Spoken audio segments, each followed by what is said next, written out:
कुछ इस दिव्य यात्रा से जुड़ा हुआ है। लेकिन बद्रीनाथ सिर्फ एक जगह नहीं, ये एक अनुभव है। जब आप तप्त कुंड के गर्म पानी में डुबकी लगाते हो और फिर ठंडी हवा में मंदिर की सीढ़ियों पर चढ़ते हो। हिमालय की गोद में बसे इस मंदिर ने कई भूकंप, बर्फीले तूफान और समय की कठोर मार को सहा है। जहाँ नर और नारायण ने तपस्या की थी और जब आप मंदिर के सामने खड़े होते हो तो दूर दिखती नीलकंठ पीक सिर्फ एक पहाड़ नहीं लगती, बल्कि ऐसा लगता है जैसे खुद भगवान शिव इस धाम की रक्षा कर रहे हैं। सोचो, एक ऐसी जगह जहाँ हवा भी मंत्रों की तरह बहती है, जहाँ पहाड़ सिर्फ पत्थर नहीं बल्कि सदियों की तपस्या को अपने भीतर समेटे खड़े हैं, और जहाँ हर कदम के साथ लगता है जैसे आप धरती पर नहीं बल्कि किसी देवभूमि की ओर बढ़ रहे हों। ये कहानी है बद्रीनाथ धाम की। बद्रीनाथ नाम की कहानी। बद्री का मतलब है जंगली बेर का पेड़ और नाथ यानी भगवान। मान्यता है कि जब भगवान विष्णु यहाँ तपस्या कर रहे थे तब उनकी पत्नी देवी लक्ष्मी ने खुद को एक बद्री यानी जुजुबे के पेड़ में बदल लिया ताकि वो उन्हें कठोर हिमालयी ठंड से बचा सके। तभी से यह स्थान बद्रीनाथ यानी बेर के वृक्ष के स्वामी के नाम से जाना जाने लगा।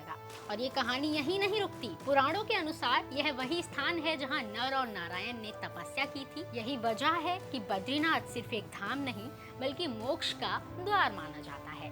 4 धाम यात्रा का एक सबसे पवित्र केंद्र। इतिहास जो सिर्फ किताबों में नहीं प्रकृति में भी लिखा है। इतिहास की बात करें तो बद्रीनाथ का जिक्र प्राचीन ग्रंथों में मिलता है, लेकिन इसका वर्तमान स्वरूप 8वीं शताब्दी में आदि शंकराचार्य द्वारा पुनर्स्थापित किया गया था। कहा जाता है कि उन्होंने स्थान को फिर से खोजा और यहाँ भगवान विष्णु की मूर्ति को स्थापित किया, जो आज भी गर्भगृह में विराजमान है। लेकिन ये मंदिर सिर्फ राजाओं और संतों की कहानी नहीं है, ये प्रकृति की परीक्षा से भी गुजरा है। हिमालय की गोद में बसे इस मंदिर ने कई भूकंप, बर्फीले तूफान और समय की कठोर मार को सहा है। फिर भी हर बार यह फिर से खड़ा हुआ, जैसे आस्था कभी टूटती ही नहीं। यहाँ हर 12 साल में होने वाले विशेष धार्मिक उत्सव यानी पुष्कर कुंभ मेला इस बात का प्रमाण है कि सदियों से वैष्णव परंपरा यहाँ जीवित रही है। और जब आप मंदिर के सामने खड़े होते हो तो दूर दिखती नीलकंठ पीक सिर्फ एक पहाड़ नहीं लगती, बल्कि ऐसा लगता है जैसे खुद भगवान शिव इस धाम की रक्षा कर रहे हो। मंदिर जहाँ हर पत्थर में एक कथा है। बद्रीनाथ मंदिर अलकनंदा नदी के किनारे बसा है, लेकिन क्या आप जानते हैं यहाँ विराजमान भगवान विष्णु की मूर्ति सालिग्राम स्टोन से बनी है, जिसे अलकनंदा नदी से ही प्राप्त किया गया था। मंदिर की संरचना भी बेहद खास है। बाहर का मंडप जहाँ श्रद्धालु एकत्र होते हैं और अंदर का गर्भगृह जहाँ भगवान विष्णु ध्यान मुद्रा में विराजमान है। मंदिर की वास्तुकला उत्तर भारतीय शैली की है, लेकिन इसमें तिब्बती प्रभाव भी आपको देखने को मिलता है। रंग बिरंगे द्वार, शिखर और एक दिव्य आभा जो हर आने वाले को अपने भीतर खींच लेती है। वो धरती जहाँ नदियाँ भी कहानी सुनाती हैं। कहते हैं गंगा सिर्फ एक नदी नहीं बल्कि एक यात्रा है, और इस यात्रा में हिमालय के इस क्षेत्र में गंगा 2 प्रमुख धाराओं में विभाजित होती है, एक गंगा और दूसरा अलकनंदा।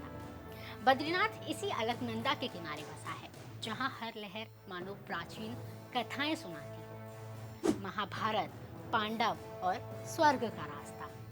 अगर आप बद्रीनाथ की ओर जाते हो तो ये सिर्फ एक यात्रा नहीं होती, ये महाभारत के पन्नों से होकर गुजरने जैसा है। मान्यता है कि पांडव अपने अंतिम समय में स्वर्ग की ओर जाते हुए इसी मार्ग से गुजरे थे, जिसे स्वर्गारोहिणी यानी स्वर्ग का रास्ता कहा जाता है। पास ही एक गुफा है जिसे व्यास गुफा के नाम से जाना जाता है।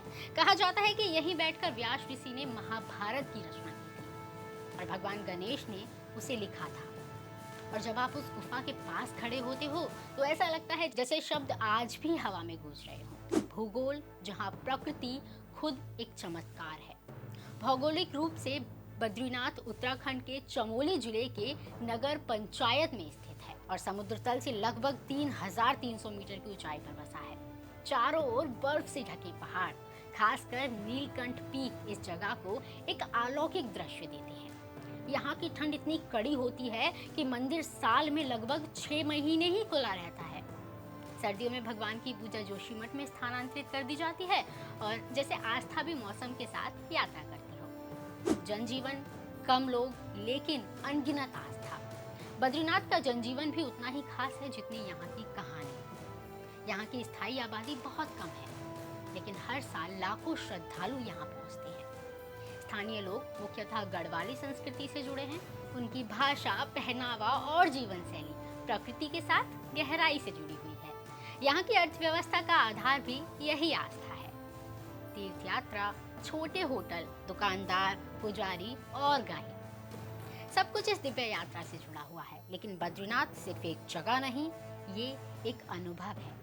जब आप तप्त कुंड के गर्म पानी में डुबकी लगाते हो और फिर ठंडी हवा में मंदिर की सीढ़ियों पर चढ़ते हो, तो लगता है जैसे शरीर और आत्मा दोनों एक साथ चल रही हों। कहते हैं जो बद्रीनाथ आता है वो सिर्फ दर्शन नहीं करता, वो खुद से भी मिलता है। और शायद यही वजह है कि सदियों से हर कठिन रास्ते के बावजूद लोग यहाँ आते रहते हैं, क्योंकि कुछ जगहें सिर्फ देखी नहीं जाती, महसूस की जाती हैं।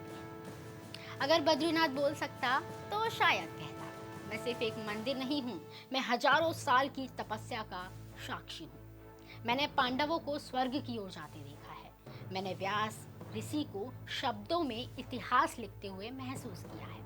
मैंने बर्फ के तूफानों को सहा है, भूकंपों की चोट झेली है, लेकिन हर बार आस्था ने मुझे फिर से खड़ा किया है।